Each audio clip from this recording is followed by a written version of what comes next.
Good morning बच्चों।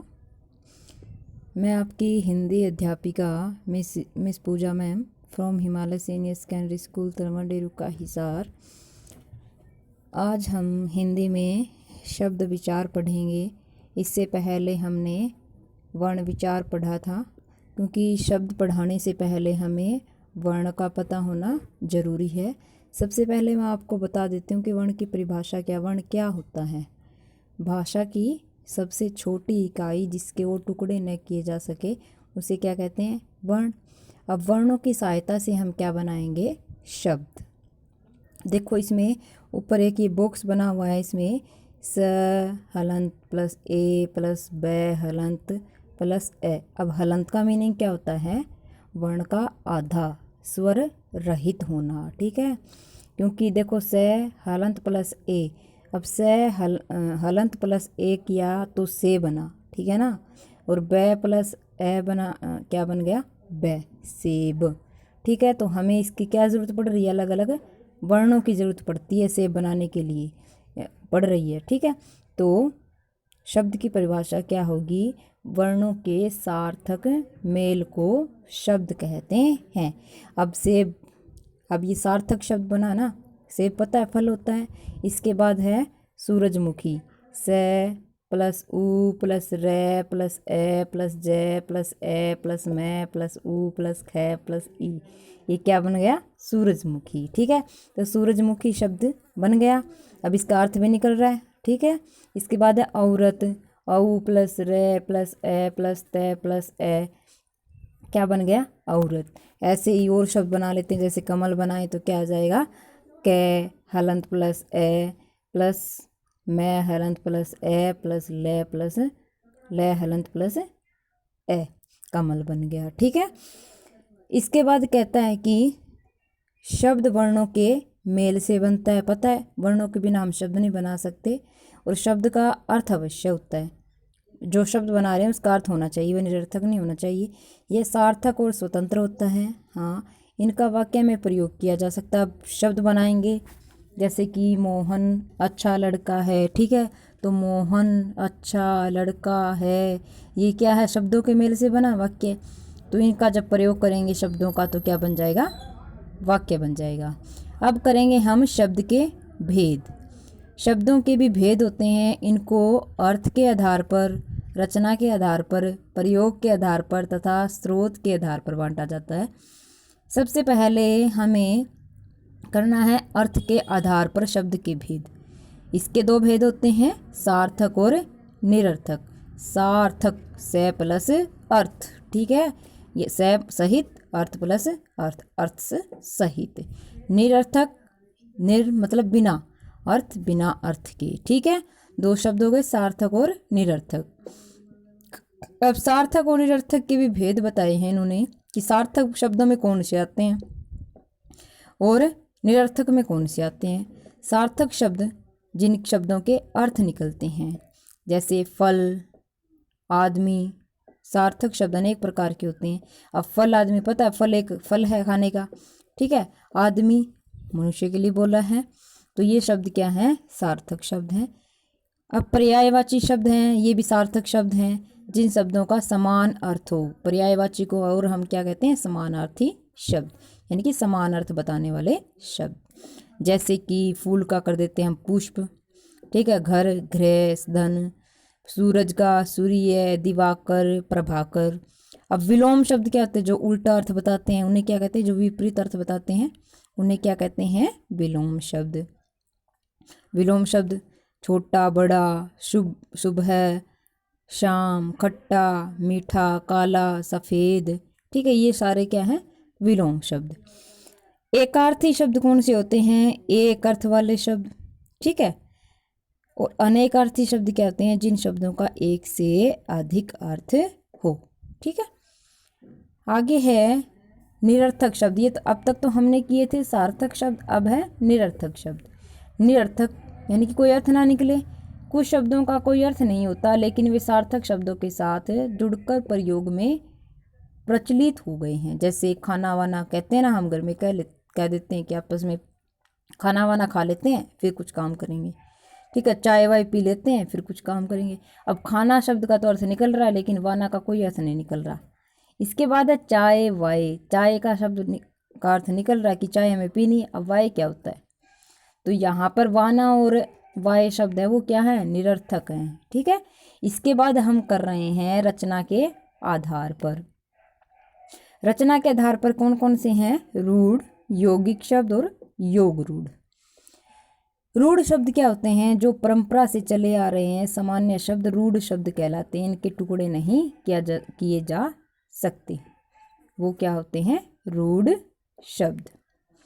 जैसे कि इसमें दे रखे हैं वन, ठीक है, पहाड़।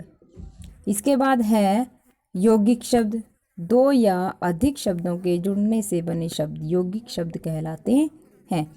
अब पाठशाला होता है, ठीक है, पाठ प्लस शाला, पाठ मतलब पढ़ने के लिए, शाला घर, ठीक है, पढ़ने शाला मतलब जगह, पढ़ने की जो जगह है। धर्मशाला जहाँ लोग रुकते हैं, ठीक है, धर्मशाला जैसे शादियों वगैरह के लिए होती है। हिमालय हो गया, हिम प्लस आलय, वाचन प्लस आलय वाचनालय हो गया, देव प्लस आलय देवालय हो गया। ठीक है, ये क्या हो गया, विद्यालय हो गया, विद्या प्लस आलय। इसके बाद कर रहे हैं हम योग रूढ़ शब्द। योग रूढ़ शब्द भी दो या अधिक शब्दों के मेल से बने होते हैं, लेकिन इनका प्रयोग विशेष अर्थ में किया जाता है। जैसे कि अब ये जलद है, ठीक है ना, जो जल से भरा हो, अर्थात क्या होता है, बादल, बादल पानी भर के लाते हैं। इसके बाद है पंकज, पंख अर्थात कीचड़ में पैदा होने वाला कमल, कमल हमेशा किस में पैदा होता है, कीचड़ में। त्रिलोकी, तीन लोकों का स्वामी कौन है, भगवान। तो ये शब्द क्या है, योग रूढ़ शब्द। ठीक है, क्या होते हैं योग रूढ़ शब्द, जो दो या दो से अधिक शब्दों के मेल से बनते हैं और इनका कोई विशेष अर्थ होता है। इसके बाद करेंगे हम प्रयोग के आधार पर, ठीक है, विकारी और अविकारी शब्द। प्रयोग के आधार पर कुछ शब्द लिंग वचन काल से प्रभावित होकर रूप बदलते हैं या कुछ नहीं। प्रयोग के आधार पर दो बताए हैं, विकारी और अविकारी। विकारी मतलब परिवर्तन होना, बदलाव होना, किसके कारण, लिंग वचन काल के प्रभाव से। ठीक है, दूसरा दे रखा अविकारी शब्द, मतलब जिन शब्दों का लिंग वचन काल के अकॉर्डिंग क्या नहीं होता, विकार उत्पन्न नहीं होता, उन्हें क्या कहते हैं, अविकारी शब्द। जैसे इसमें एक बार कर लेते हैं, जो विकारी शब्द है वो कौन कौन से हैं, संज्ञा, सर्वनाम, क्रिया, विशेषण। ठीक है, इनके कारण इसमें क्या होता है, बदलाव होता है। अगर हम लिंग को लेके चलें तो देखो, जैसे घोड़ा शब्द है, घोड़ा का लिंग बदलेंगे तो क्या बन जाएगा, घोड़ी, और घोड़ा का अगर वचन बदलेंगे तो क्या बन जाएगा, घोड़ी। ठीक है, तो विकार उत्पन्न हो गया। लेकिन जो क्रिया विशेषण शब्द हैं, संबंध बोधक शब्द हैं, समुच्चय बोधक है, विस्मयादि बोधक है, इन शब्दों का क्या नहीं कर सकते हमें, इनमें विकार उत्पन्न नहीं होता। जैसे धीरे धीरे शब्द है, ठीक है, ये शब्द क्या है, इनमें धीरे धीरे करना है तो हम वचन बदल सकते हैं, ना हम लिंग बदल सकते हैं। तो ये क्या है, जैसे हैं वैसे ही रहते हैं। इसके बाद है स्रोत के आधार पर शब्द। स्रोत या उत्पत्ति के आधार पर शब्द के निम्नलिखित चार भेद होते हैं। पहला कौन सा है, तत्सम, दूसरा है तद्भव, तीसरा है देश शब्द और चौथा है विदेशी शब्द। अब तत्सम मतलब क्या है, वैसे के वैसे, ठीक है, जैसे हैं वैसे ही। संस्कृत भाषा से जो शब्द हिंदी में आए तथा ज्यों के त्यों प्रयोग किए गए, ठीक है, जैसे हैं वैसे का वैसे उनका प्रयोग हो गया, उन्हें क्या कहेंगे, तत्सम शब्द। जैसे इसमें दे रखा, हम वृक्ष लिखते हैं, पत्र भी लिखते हैं, विद्यार्थी, सेन आदि क्या है, ये संस्कृत के शब्द और हिंदी में आए और यूं के यूं प्रयोग किए गए। इसके बाद करते हैं हम तद्भव शब्द। वो तो यूं के यूं रहे, लेकिन इनमें क्या होगा, उनका रूप बिगड़ कर आएगा हिंदी में, ठीक है, चेंज होकर के। संस्कृत से आए वे शब्द जो कुछ रूप बदलकर हिंदी में प्रयोग किए जाते हैं, उन्हें क्या कहते हैं, तद्भव शब्द। जैसे मुख को हम हिंदी में क्या कहेंगे, मुंह, वृक्ष को क्या कहेंगे? पेड़। पिपलिका को हम क्या कहेंगे? चींटी। तो ये शब्द हैं जिनका रूप बदल के हिंदी में आया, तो वो क्या कहलाएंगे? तद्भव शब्द। अब इसमें कुछ तत्सम शब्द हैं, उनका रूप बदल के तद्भव शब्द में दे रखा। जैसे हम कहते हैं ना मास के दिनों के नाम। अब मास शब्द तो किस में हो गया? संस्कृत में। और मास को हमने हिंदी में क्या लिखा? माह। ठीक है, तो ऐसे कुछ शब्द हैं, ये आपको सारणी अलग से बनानी है और लिखनी है, याद भी करनी है। इसके बाद थर्ड है देशज शब्द, जो हम हर समय क्या करते हैं? प्रयोग करते हैं आम बोलचाल की भाषा में। आम बोलचाल की भाषा में अपने आप ही कुछ शब्द बनते चले जाते हैं, उन्हें क्या कहते हैं? देशज शब्द। अब हम कहते हैं ना घर में लुटिया, पगड़ी, डलिया, ठीक है, ऐसे शब्द क्या होते हैं? देशज शब्द। अब विदेशी से हमें पता ही चल रहा है, यानी कि अलग अलग किसके? भाषाओं के। ठीक है, हिंदी में अनेक शब्द हैं जो अंग्रेजी, अरबी, फारसी, पुर्तगाली तथा अन्य भाषाओं से लिए गए हैं।